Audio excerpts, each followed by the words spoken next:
Oi, pessoal, tudo bem com vocês? Sejam bem-vindos a mais um Deep Dive aqui no Entre os Olhos. E aí, Sara? Preparada para mais um mergulho? Preparadíssima. E hoje o tema é daqueles que mexem com a gente lá no fundo, né? É verdade. A gente vai se aventurar na pergunta que todo mundo já se fez em algum momento da vida: por que o mal existe? Nossa, essa é de tirar o sono. E para nos guiar nessa busca por respostas, a gente tem um artigo super interessante. Por que o mal existe? Reflexões bíblicas e esperança no sofrimento. Um título que já diz tudo, né? Com certeza. E para deixar nosso Deep Dive ainda mais completo, a gente também vai usar um guia de estudo e um briefing que exploram essa questão por vários ângulos.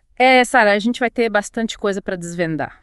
E já de cara, o artigo coloca a gente frente a frente com um grito de angústia que está presente em vários textos bíblicos. Por que os ímpios prosperam enquanto os justos sofrem? Essa pergunta ecoa no coração da gente, né? Diante da injustiça, do sofrimento, é inevitável se questionar. E o que me chama a atenção é que a Bíblia não foge dessa pergunta. Muito pelo contrário. Jó, Jeremias, os salmistas, eles questionam Deus abertamente, expressam sua frustração, sua raiva. E Deus escuta. Exato. Ele não se intimida com os nossos questionamentos. Isso é muito importante para a gente entender, né? Com certeza. Muitas vezes a gente se sente culpado por questionar, por duvidar, por sentir raiva diante do sofrimento. É verdade. Parece que a gente está pecando, né? Sendo ingrato com Deus. Mas a Bíblia nos mostra que é humano se sentir assim. Deus nos criou com a capacidade de pensar, de questionar, de sentir. E Ele quer que a gente seja sincero com Ele. Ufa, que alívio ouvir isso. Quer dizer que a gente pode levar para Deus tudo que está no nosso coração sem medo de ser rejeitado. Sem medo. Ele acolhe a gente com todas as nossas dúvidas, angústias e questionamentos. Nossa, isso me encoraja muito. Mas me diz uma coisa, se Deus está presente no nosso sofrimento, como o artigo sugere, por que a gente se sente tão só, tão abandonado às vezes? Essa é uma pergunta profunda, Sara. E é aí que o artigo traz um ponto crucial. Jesus na cruz. Jesus na cruz. Ele que era Deus se esvaziou, se fez homem, experimentou a dor em sua plenitude. Mas o que isso tem a ver com a nossa experiência de sofrimento? Lembra daquele grito de Jesus? Meu Deus, por que me desamparaste? Sim, lembro. Aquele grito revela a profundidade do sofrimento de Jesus. Ele experimentou o abandono, a ausência do Pai, o que para muitos de nós é a parte mais aterrorizante do sofrimento. Nossa, eu nunca tinha pensado por esse lado. Cadê que Deus conhece a dor do abandono, do vazio, da forma mais íntima possível? Exatamente. Na cruz, Jesus se esvaziou completamente, experimentou a fragilidade humana em sua totalidade. E isso nos mostra que Deus não é um ser distante e impassível diante do nosso sofrimento. Ele conhece a dor porque Ele mesmo a vivenciou. Que coisa forte. Então a gente pode se relacionar com Deus não só como um pai amoroso, mas também como alguém que realmente entende o que a gente passa. Sim. Sabe, Sara, essa compreensão é o ponto de partida para a derrota do mal. Porque na cruz, Jesus confronta Satanás e todas as forças do mal. E essa batalha, embora tenha seu ápice na ressurreição, ainda está em curso. Caramba! Está me dando nó na cabeça. Mas peraí, se Deus é todo poderoso, por que Ele simplesmente não acaba com o mal de uma vez? Por que tanta enrolação? Sara, essa pergunta, por que Deus espera? Essa grande questão, né? Pois é, se dele é todo poderoso, por que não dá um fim nesse sofrimento todo de uma vez? É aí que a gente precisa se aprofundar um pouco mais nesse mistério da paciência divina. Na ciência divina. Nunca tinha parado para pensar nisso. Me explica melhor. Imagina só, Sara. Se Deus simplesmente estalasse os dedos e acabasse com o mal, o que aconteceria com todas aquelas pessoas que ainda não tiveram a chance de se arrepender, de mudar de vida? Entendi. Deus, na sua infinita bondade, Ele dá tempo. Tempo para que os ímpios se voltem para Ele. E tempo para a gente também, né?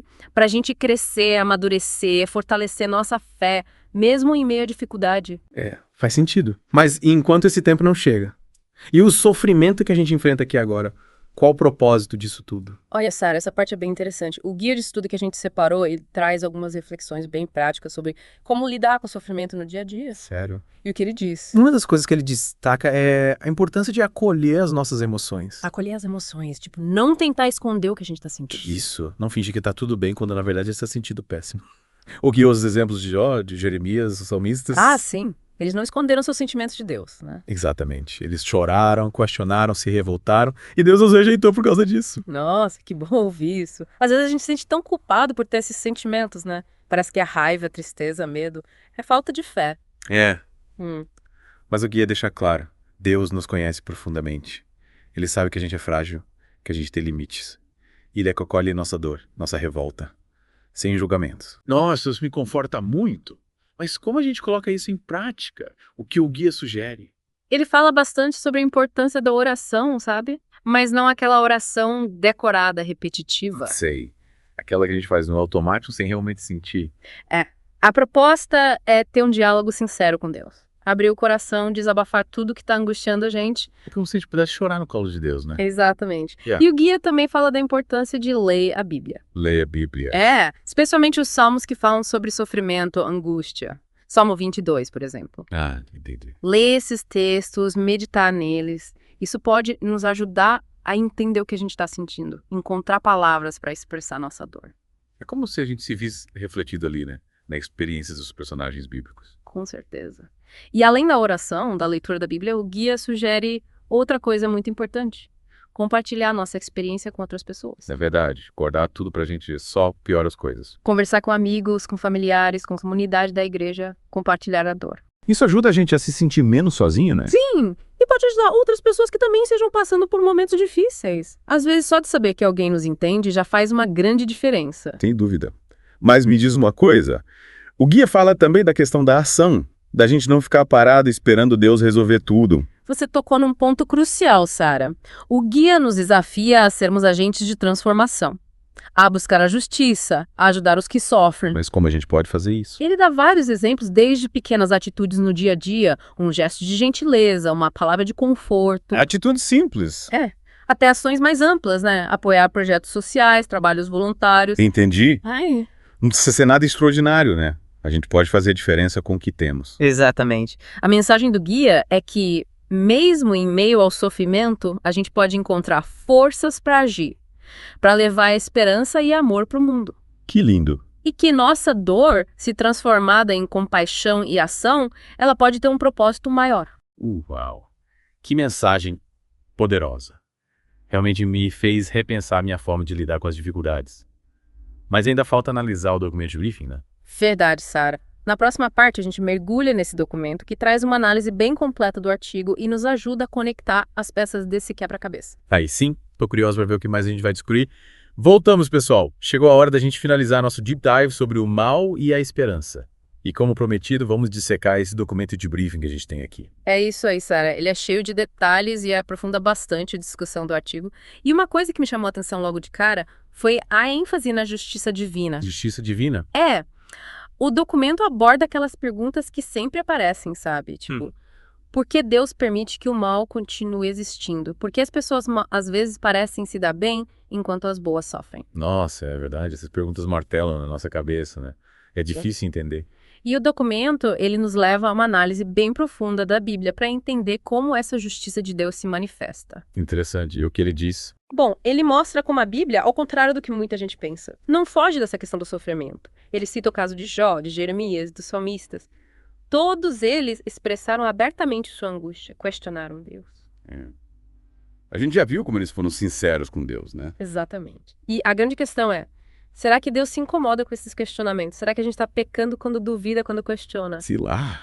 Às vezes eu fico pensando, será que Deus não fica chateado com a gente? Sabe, Sara, essa é uma das coisas mais legais desse documento. Ele mostra justamente o contrário. Ele argumenta que Deus não só acolhe nossos questionamentos, mas também se alegra com a nossa busca sincera pela verdade. Sério. Mas como assim? Pensa comigo. Se Deus quisesse robôs que só obedecem sem questionar, ele não teria nos dado livre-arbítrio, né? Inteligência, capacidade de pensar criticamente. Nossa, é verdade. Então a gente pode e até deve questionar, buscar entender. Deus não espera que a gente aceite tudo cegamente. Ele nos convida a um diálogo. Que bom! Então a gente pode levar nossas dúvidas, nossas angústias para Deus sem medo. Sem medo. Ele quer que a gente o busque com sinceridade, com razão, com a emoção, com tudo que a gente é. Né? Isso faz muito sentido. Mas, voltando à justiça divina, o documento explica por que Deus permite que o mal continue existindo. Porque Gita, ele não acaba com tudo isso de uma vez. Sim. Ele fala sobre a paciência de Deus. Deus não tem pressa. Ele age no tempo certo. E essa espera, por mais difícil que seja pra gente, tem um propósito. Deus dá tempo pro arrependimento. Tanto pros ímpios quanto pra gente. Entendi? Deus está dando uma chance para todo mundo, né? E enquanto isso, a gente precisa aprender a lidar com o sofrimento, né? Buscar entender o propósito dele. Mas como fazer isso quando a dor é tão grande? Quando a gente só consegue enxergar a tristeza. Olha, o documento não dá uma resposta pronta, mas ele nos convida a confiar em Deus, até a ser no controle, mesmo quando a gente não entende o que está acontecendo. A fé, o que nos sustenta. Exatamente. A fé nos dá a certeza de que esse sofrimento não é o fim da história, que a gente tem uma esperança que vai além da dor. E que esperança é essa? A esperança na vida eterna, Sara, na promessa da ressurreição, na vitória final do bem sobre o mal. Então, mesmo em meio ao sofrimento, a gente pode ter esperança. Sim, a gente pode se apegar à promessa de que um dia tudo isso vai passar, que Deus vai restaurar todas as coisas. Que lindo. E o documento ele termina com algum tipo de convite chamado a ação. Sim, ele nos convida a sermos agentes de transformação, a não se conformar com o mal, a lutar por um mundo melhor, mais justo. É verdade. A gente não pode ficar parado esperando as coisas acontecerem, né? É isso aí, a gente precisa agir, levar esperança, fazer a diferença no mundo. Nossa, que mensagem poderosa. Acho que esse Deep Dive foi uma verdadeira injeção de ânimo, de fé e esperança. Eu também acho, Sarah. É muito bom poder compartilhar essas reflexões com nossos ouvintes. E que bom que a gente pode contar com a sabedoria da Bíblia, né? Para nos guiar, nos fortalecer. Com certeza.